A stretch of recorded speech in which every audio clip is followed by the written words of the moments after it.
Hello students, welcome back to online classes and we were revising the chapter 2 and today I am taking some important formula.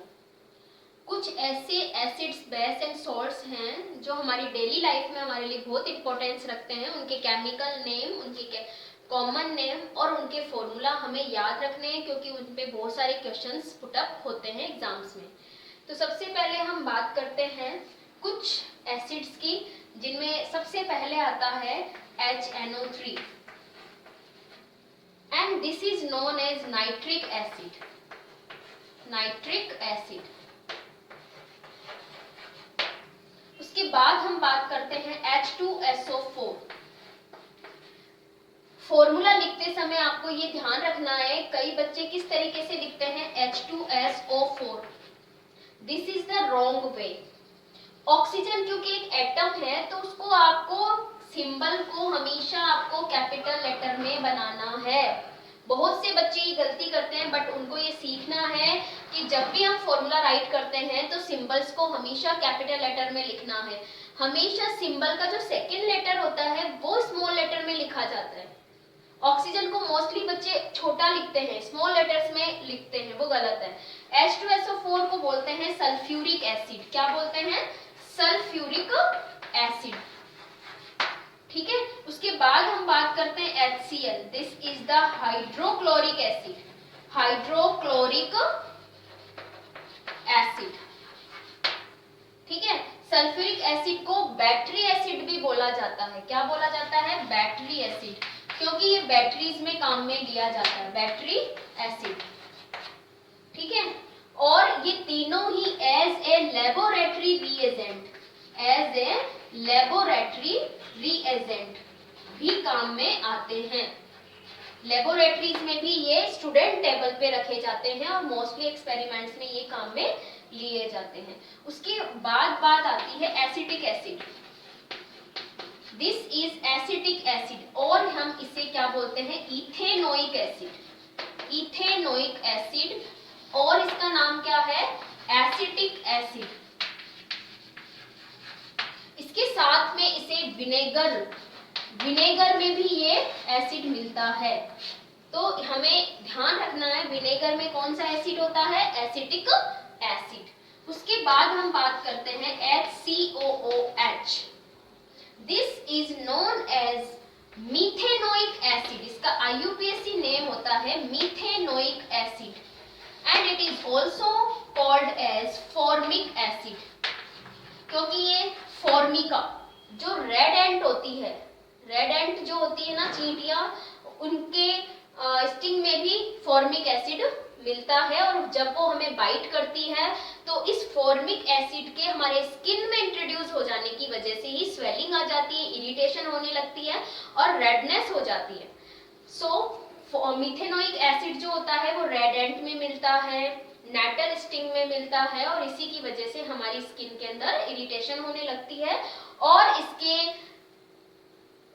जो हमें relief feel हो उसके लिए हम क्या करेंगे? जो माइल्ड बेसेस होते हैं जैसे कि सोडियम बाइकार्बोनेट तो या फिर जिंक कार्बोनेट, तो उसका हमें क्या करना है? जहां पर भी हमें जो रेड एंट ने बाइट करा है वहां पर उसको धीरे धीरे लिक्विड फॉर्म में लाके पानी में डिसोल्व करके थोड़ा थोड़ा मलना है, जिससे हमें रिलीफ फील होता है। ठीक है। तो ये फॉर्मिक एसिड हो गया। ये कुछ इंपॉर्टेंट एसिड्स हैं जिनके बारे में मोस्टली हमसे क्वेश्चंस पूछे जाते हैं। उसके बाद हम बात करते हैं बेसेस की।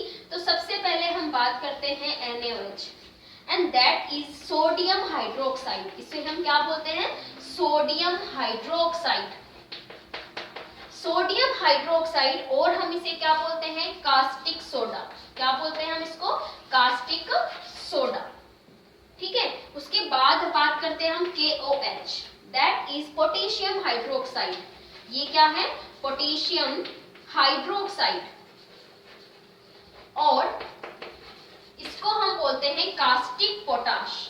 क्या बोलते हैं हम इसको? Caustic potash. ये दोनों ही क्या है? बेसिस है। ये तो सारे एसिड्स हैं, ये भी एसिड है, ये स्ट्रॉन्ग एसिड्स होते हैं। ये जो तीन हैं वो स्ट्रॉन्ग एसिड्स हैं और ये कैसे होते हैं? Weak acids. ये कौन से होते हैं? वीक एसिड्स में आते हैं। तो ये भी आपको ध्यान रखना है साथ साथ में कि कौन से एसिड्स स्ट्रॉन्ग होते हैं, कौन से वीक है, कौन से बेसिस स्ट्रॉन्ग है, कौन से वीक है, तो ये भी हमें ध्यान में रखना है। ये जो बेसिस में बात कर रही हूँ ये होते हैं स्ट्रॉन्ग बेसिस, ठीक है, स्ट्रॉन्ग बेसिस होते हैं NaOH एंड KOH।